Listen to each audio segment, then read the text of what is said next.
अस्सलाम वालेकुम। Welcome to my YouTube channel. आज हम देखेंगे कि वो कौन कौन से डाटा ट्रांसफरिंग के रास्ते हैं जिनसे पेरिफेरल डिवाइसेस सीपीयू को या कंप्यूटर को डाटा सेंड करते हैं।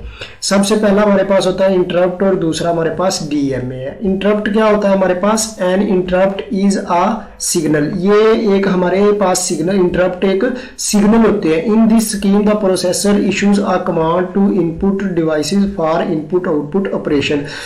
अब इसमें इस स्कीम में प्रोसेसर क्या करता है, एक कमांड इशू करता है किसको? इनपुट आउटपुट जो हमारे पास डिवाइसेस होते हैं उनको एक कमांड इशू करता है जो भी इनपुट या आउटपुट का ऑपरेशन है उसके लिए। The device generate N interrupt signal. अब इनपुट या आउटपुट के जो डिवाइसेस हैं वो एक इंटरप्ट का सिग्नल जनरेट करते हैं two processor when it become ready. वो प्रोसेसर को एक सिग्नल देते हैं जब वो तैयार होता है कि आपने ये ऑपरेशन परफॉर्म करना है। CPU suspend all other processing.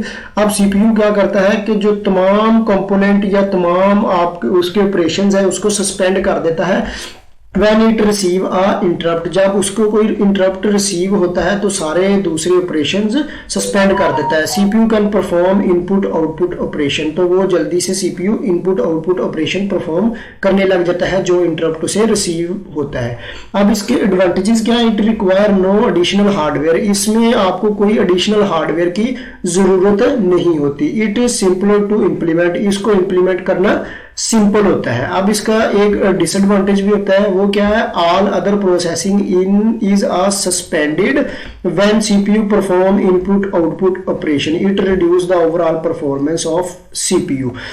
हमने ऊपर देखा है कि जब उसको कोई इंटरप्ट रिसीव होता है तो वो क्या करता है, बाकी सारे जो कंपोनेंट है उनको सस्पेंड कर देता है। इस वजह से जो ओवरऑल परफॉर्मेंस है सीपीयू की उसको क्या होता है, वो रिड्यूस होती है, कमी महसूस होती है, कम हो जाती है। दूसरा हमारे पास होता है इसका डीएमए। डीएमए क्या होता है? बेसिकली ये होता है direct memory access. It uses a hardware component known as DMA controller. ये डीएमए बेसिकली डीएमए कंट्रोलर को यूज करता है, हार्डवेयर होता है एक तरह का, इसको इस्तेमाल करता है। This scheme transfer data between main memory and input output devices without using CPU. अब सीपीयू इस्तेमाल किए बगैर इस स्कीम में क्या होता है, मेन मेमोरी से इनपुट आउटपुट की डिवाइसेस की तरफ डाटा ट्रांसफर होता है। The processor issues input output command when data transfer is required.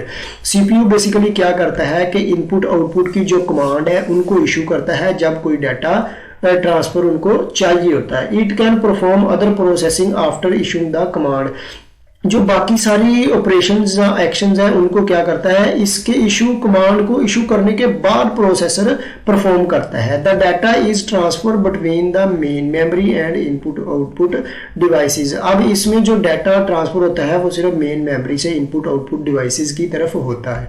The input output unit issues a signal to C CPU when data transmit is completed. वही बात को, वो data जब कंप्लीट होता है सीपीयू को एक सिग्नल चला जाता है। इसका एडवांटेज क्या था? This scheme increase the overall performance of CPU. अब ये जो हमारे पास सीपीयू की परफॉर्मेंस है इसको क्या करता है, इंक्रीज करता है। कैसे? Because CPU does not need to wait the completion of input output operation. क्योंकि सीपीयू वेट नहीं करता कि जो मैं एक्शन या ऑपरेशन परफॉर्म कर रहा हूँ इनपुट आउटपुट का वो पहले कंप्लीट हो जाए, इसलिए उसको वेट नहीं करना पड़ता और इसकी परफॉर्मेंस बेहतर होती है। डिसएडवांटेज क्या? It is more complex. ये पहले से ज्यादा कम्प्लेक्स है। It also require more hardware. इसको हार्डवेयर की ज्यादा जरूरत होती है।